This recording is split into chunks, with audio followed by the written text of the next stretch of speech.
ላንቺ ነው፣ ላንተም ነው፣ ለኔም ነው። አዳምጡት፣ ይጠቅማችኋል። እስከ መጨረሻው ድረስ ተከታተሉት ማለት ነው። በጣም አስፈላጊ ነገር ነው በአሁኑ ሰዓት በአሁኑ ዘመን እየሆነ። አሰላሙ አለይኩም ወራህመቱላሂ ወበረካቱሁ። ውድ ሞሚ ቻናል ቤተሰቦች ሰላም ናችሁን? አልሐምዱሊላህ። ላይክ በማድረግ ጀምሩ። ቻናሉ ተከታይ ያገኘልኝ አይደለም፣ ለምን እንደሆነ አላቅም። ያው እንግዲህ እውቀቱ ካላችሁ አካፍሉኝ እላችኋለሁ። ዛሬ እንግዲህ ስለ ሁለት ነገሮች እናነሳለን ማለት ነው ኢንሻአላህ። ግን ቻናሉን አማና ላይክ እያደረጋችሁ ጀምሩ። እይታ አለ ግን ላይክ አታረጉኝም፣ አስተያየትም አትሰጡኝም። ለምን እንደሆነ አላውቅም። ወይስ ጥፋት አለብኝ? ጥፋት ካለብኝም እኮ ታረማለሁ እና አስተያየት ስጡኝ። እና እንግዲህ ዛሬ የምናወራው ነገር ምን መሰላችሁ? አንደኛ ስለ የምንናገረው ነገር፣ ሁለተኛ ደግሞ ሚስጥር ብለን የምንደብቀውን ነገር እናወራለን ማለት ነው። ምን መሰላችሁ? እኔ በጣም ብዙ የምታዘባቸው ነገሮች አሉ። እኔም ስህተት አለብኝ፣ ፍጹም አይደለሁም። ግን ስህተት ካለብኝ እዚሁ ኮሜንት ላይ እረሙኝ ማለት ነው። መጀመሪያ የምናነሳው ስለ አነጋገር ነው።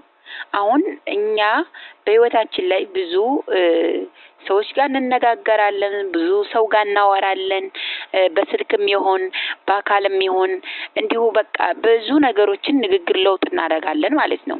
እንዲሁም በጽሁፍም ይሁን ደግሞም በሪከርድም ይሁን በማንኛውም ነገር ንግግር እናደርጋለን። የዛን ጊዜ ንግግር ስናደርግ እንግዲህ ከሰው ጋር ንግግር ስናለዋወጥ ወይም ደግሞ ስንጽፍ ወይም ደግሞ ደውለን ስናወራ ወይም ደግሞ በአካል ቁጭ ብለን ስናወራ ያን የምናወራው ነገር የሚወልደውንና መልስ ወይም ጥያቄ የሚያመጣውን ነገር ማሰብ አለብን። እርግጥ ላናስበው እንችላለን ስናወራ። አንዳንዴ በንዴት የምናገረው ነገር ሊኖር ይችላል። ደግሞ በቃ ብዙ ነገሮች አሉ እና ግን ዋናው መስፈርቱ ምን መሰላችሁ? የምናወራውን ነገር ሰዎች ነን፣ እንሳሳታለን። አንሳሳትም አልልም፣ እንሳሳታለን። ግን ለዛ ለጻፍ ነው ወይም በስልክ ላወራ ነው ወይ በአካል ላወራ ነው ወይ ሪከርድ አድርገን ላወራ ነው ነገር መልስ ማዘጋጀት አለብን። ማለት ያ ነገር ስናወራ ወይ ጥያቄ ሊያመጣ ይችላል፣ ሰዎች ሊከራከሩን ይችላሉ፣ በቃ የተለያየ ነገር ሊገጥመን ይችላል። እና ለዛ ምንድነው እንደዛ ሲሉና መልሳችንን የምናምንበትን መልስ መስጠት አለብን። ከዛም ደግሞ መልስ ከሌለን ጥፋት አጥፍተን ከሆነ ይቅርታ መጠየቅ አለብን ለዛ ነገር ማለት ነው። እንጂ ምንድነው ያን ነገር ጥፋት መሆኑን እያወቅን አንጃ ግራንጃ መናገር፣ ጥፋት መሆኑን እያወቅን አቅጣጫችንን መቀየር፣ ጥፋት መሆኑን እያወቅን የኛን ለምን አልተቀበሉንም የኛን ንግግር ብለን የነዛን ሰዎች ስም ማጥፋት የለብንም። በቃ የራሳችንን ድክመት ከሰዎች ላይ መጣል የለብንም። የራሳችንን ድክመታችን ነው ብለን መቀበል አለብን። ሲጀምር በህይወታችን ላይ ስንኖር ምንድነው ይቅርታ ማለት ማወቅ አለብን፣ መልመድም አለብን። ይቅርታ ማለት አለብን ጥፋት መሆኑን። እኛ ሰዎች ነን፣ ፍጹም አይደለንም። ስለዚህ ልንሳሳት እንችላለን በማንኛውም ነገር። ግን ይቅርታ ሰውን መጠየቅ አለብን። ስህተት መሆኑን ካወቅን ሰውን ይቅርታ መጠየቅ አለብን። ህሊና አለን፣ እናገናዝባለን። እያወቅን ጥፋት መሆኑን እያወቅን ጥምም ማለት የለብንም። ይሄ ነገር በጣም ከባድ ነው። ማለቴ የኛን ደረጃ የሚያወርድ ነገር ነው። በቃ ይቺ ቋቋም የላትም፣ ይሄ ቋቋም የለውም፣ እንደዚህ ነው፣ እንደዚህ በቃ ብዙ ነገር ሊያስብለን ይችላል ማለት ነው። እና ሁላችንም በአቋማችን ለመጽናት በአነጋገራችን የተናገርነውን ነገር በትክክል ሰው ሲጠይቀን መመለስ፣ እስከ መጨረሻው ድረስ መጓዝ። በቃ ሊያከራክርም ይችላል፣ እስከ መጨረሻው ድረስ ትጓዛላችሁ። አንዳንድ ጊዜ መከራከር የማትፈልጓቸው ነገሮችም ሊኖሩ ይችላሉ። ያንን እያልኩ አይደለም፣ ግን አንዳንዴ ደግሞ አቅጣጫችሁን የምትቀይሩ ለያዝ ያ ነገር የማይሆን ነገር ሆኖ ስታወት ስህተት ሆኖ ስታወትኝ ይቅርታ ብላችሁ ከዛ ሰው ጋር ከመስማማት ይልቅ አቅጣጫችሁን ቀይራችሁ ሌላ መንገድ ሄዳችሁ ሌላ አሉባልታ ትፈጥራላችሁ።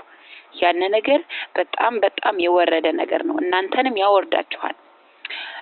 ሁለተኛ ደግሞ አንዳንድ ጊዜ ሚስጥራችንን ለማን ማውራት እንዳለብን ማወቅ አለብን። ደግሞ አንዳንድ ጊዜ ሚስጥርም ለማድረግ እንፈልጋለን፣ ደግሞም በቃ ለማውራትም እንፈልጋለን። ብቅ ሽምቅቅ እያረግነ እንደዛ እያረግነ ነገሩ ሚስጥር ነው ብለን ያሰብነው ነገር ቫይራል ሊወጣና ሊወራ ይችላል። ለዛ ነገር አንዳንዴ ደግሞ ለከሌ ብለሽ አንዲት ጓደኛሽ ወይም አንድ ጓደኛ ያኔ አውርተኸው ሚስጥር ብለህ አውርተኸው ለአንዱ ሰው ታወራና ለአንተ ብቻ እኮ ነው የማወራው ሚስጥር ነው በቃ ምናምን፣ ወይም ለአንቺ ብቻ እኮ ነው የማወራው ሚስጥር ነው ምናምን ትሉና ደግሞ ወዳችሁ ለዛኛው ታወራላችሁ። ያን ምንድነው ነገራችሁን ወሬያችሁን ከማን እንደጣላችሁት አታውቁት። ስለዚህ ያላደረገውን ሰውዬ ያላወራውን ትጣላላችሁ ወይም ደግሞ ትወነጅላላችሁ ማለት ነው። ወሬያችሁን ከማን እንደጣላችሁት ማን እንዳወራባችሁ እንድታውቁ ለአንድ ሰው ካወራችሁ ካላስ በቂ ነው ሚስጥር ከሆነ። ግን የዝም ብሎ ብቅ ሽምቅቅ የሚደረግ ነገር ሚስጥርም አይደለም፣ እንዲወራላችሁ ትፈልጋላችሁ ማለት ነው። እንዲወራ የምትፈልጉት ነገር ነው እንደዚህ ማድረግ ያለባችሁ። እና በጣም አንዳንድ ጊዜ ይገርመኛል የሰው ማለት አስተሳሰቡ እኔ በጣም ይገርመኛል ማለት ነው። እና እንደዚህ ስታደርጉ ምንድነው የሚሆነው መሰላችሁ? አሁን አንዳንዴ ደግሞ ሁለት አይነት ወሬ ይሆንባችኋል። ምሳሌ አሁን አንድ ነገር ብቅ አርጋችሁ የምቀቅ ያረጋችሁ እንዲወራላችሁ ደግሞ እውነታው ከናንተ ውስጥ ያለው እውነታ ሌላ ነው፣ ደግሞ የምታወሩትኝ ባፋችሁ ሌላ ነው።